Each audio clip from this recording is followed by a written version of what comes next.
A graça e a paz de Cristo Jesus, meus amados e queridos irmãos em Cristo. Queria trazer uma mensagem abençoada neste momento para as nossas vidas, uma alegria muito grande. Abre aí a sua Bíblia no livro de Atos dos Apóstolos 4, Atos dos Apóstolos, capítulo 4, versículo 12, que diz assim: Não há salvação em nenhum outro, pois debaixo do céu não há nenhum outro nome dado aos homens pelo qual devamos ser salvos. Louvado seja o nome do Senhor. Pai amado e querido, a Ti toda honra, glória e louvor, Senhor, que tudo que for dito aqui, Senhor, demonstrado na Tua palavra, Senhor, que seja para que o Teu nome seja muitíssimo glorificado, Senhor. Desde já Te agradecemos por tudo. Amém. Então, o tema de hoje é: como eram as pessoas salvas antes de Cristo?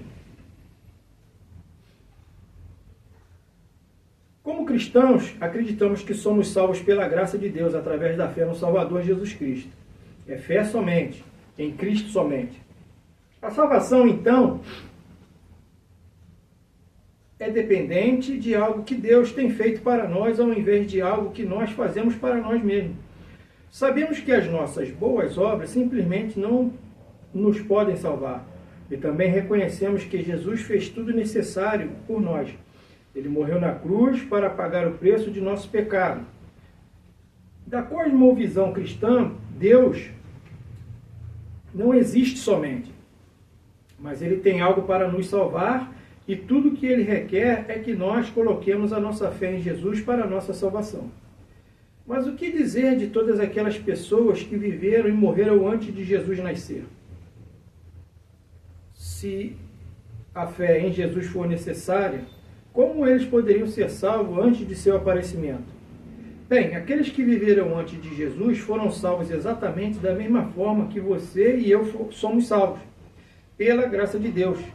E através da fé deles no Salvador, aqueles que viveram antes de Jesus entenderam o que é a graça e eles colocaram a fé deles no Redentor que está vindo. Aqueles que viveram antes de Jesus foram salvos exatamente da mesma forma que você e eu somos salvos, pela graça de Deus e através da fé deles no Salvador. Eles entenderam a graça. Esses crentes primitivos amavam a Deus e queriam viver com Ele para sempre. Eles ouviam atentamente as palavras de Deus, ao passo que estas eram reveladas pelos profetas e a Escritura. Como resultado, eles entenderam a natureza da graça. Davi, por exemplo, escreveu sobre o perdão e a graça de Deus. Salmos 32, 1-5. Bem-aventurado aquele cuja transgressão é perdoada e cujo pecado é coberto. Bem-aventurado o homem a quem o Senhor não imputa maldade e em cujo espírito não há engano. Quando eu guardei silêncio, envelheceram os meus ossos pelo meu bramido em todo dia, porque de dia e de noite a tua mão pesava sobre mim. O meu humor se tornou em sequidão de estio. Confessei-te o meu pecado e a minha maldade, não encobri. Dizia eu: confessarei ao Senhor as minhas transgressões, e tu perdoaste a maldade do meu pecado. Davi estava completamente ciente da natureza do dom gratuito de Deus da salvação, e Paulo deixa isso claro para nós quando ele descreve o conhecimento que Davi tinha a este respeito. Romanos 4, 6 e 8. Assim também Davi declara: bem-aventurado o homem a quem Deus imputa a justiça sem as obras, dizendo: bem-aventurados aqueles cujas maldades são perdoadas e cujos pecados são cobertos. Bem-aventurado o homem a quem o Senhor não imputa pecado. Davi claramente entendeu que todos nós somos pecadores, que devemos ser salvos pela graça de nosso Deus. Como Paulo diz, sem as obras. Davi não era o único crente da antiguidade que sabia que eles seriam salvos pela fé deles, mesmo que o Salvador ainda não havia chegado. O Novo Testamento nos diz que os nossos heróis da fé entenderam o papel que a fé desempenhou na salvação deles. Hebreus 11, 13. Todos estes morreram na fé, sem terem recebido as promessas, mas vendo-as de longe e crendo-as e abraçando-as, confessaram que eram estrangeiros e peregrinos na terra. Esses crentes da antiguidade certamente sabiam que suas boas obras não poderiam salvá-los. Como Isaías, eles bem sabiam que a bondade deles não era o bom suficiente. Isaías 64, 6. Mas todos nós somos como o imundo, e todas as nossas justiças como um trapo de imundícia, e todos nós murchamos como a folha, e as nossas iniquidades como o vento nos arrebata. Os crentes da antiguidade também sabiam que o padrão de Deus era impossivelmente alto. Eles sabiam que quando eram comparados a Deus, eles ficaram aquém do alvo, e como Davi, eles sabiam que até mesmo o sacrifício de animais não agradaria um Deus santo. Salmo 46. Sacrifício e oferta não quiseste, os meus ouvidos abriste, o holocausto de expiação pelo pecado não reclamaste.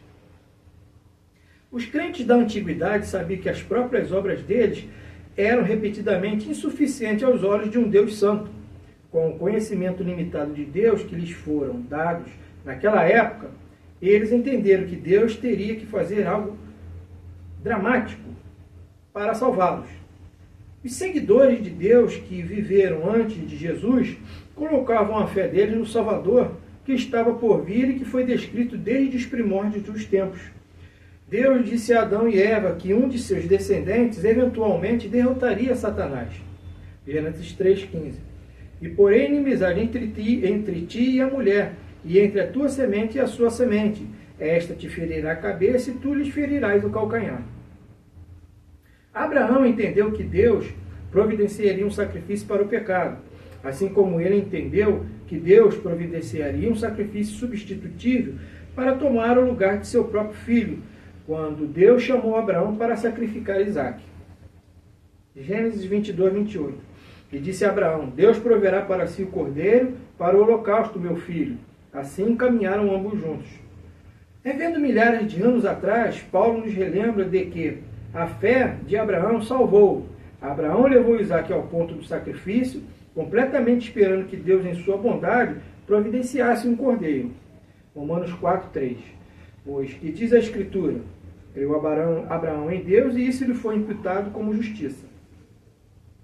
Embora Abraão não tenha nunca completamente entendido o papel que Jesus desempenharia algum dia, ou a forma exata em que Deus viria à terra para ser um sacrifício para todos aqueles em necessidade desesperada de um Salvador, ele sabia que Deus completaria tudo o que ele havia prometido e ele olharia adiante ao dia da vinda do Messias.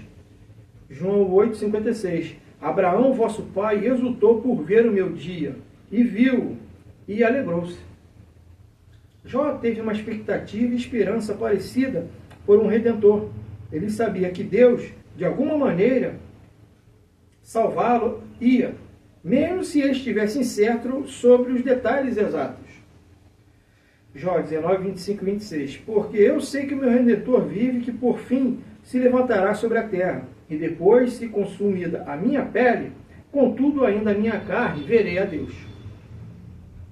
De uma forma semelhante, Moisés também esperava e acreditava na vinda do Messias, e ele antecipou a recompensa da salvação. Hebreus 11, 26. Tendo por maiores riquezas o vitupério de Cristo do que os tesouros do Egito, porque tinha em vista a recompensa. Moisés até escreveu uma escritura que apontava para a vinda do Senhor. João 5,46. Porque se vós cresces em Moisés, creríeis em mim, porque de mim escreveu ele. E Moisés não estava sozinho. Sabemos que muitos dos profetas do Velho Testamento e homens sábios também falaram da vinda do Salvador. Enoque, por exemplo, falou sobre a segunda vinda do Messias. Judas 14. E destes profetizou também Enoque, o sétimo depois de Adão, dizendo: eis que é vindo o Senhor com milhares de seus santos. Miqueias 5.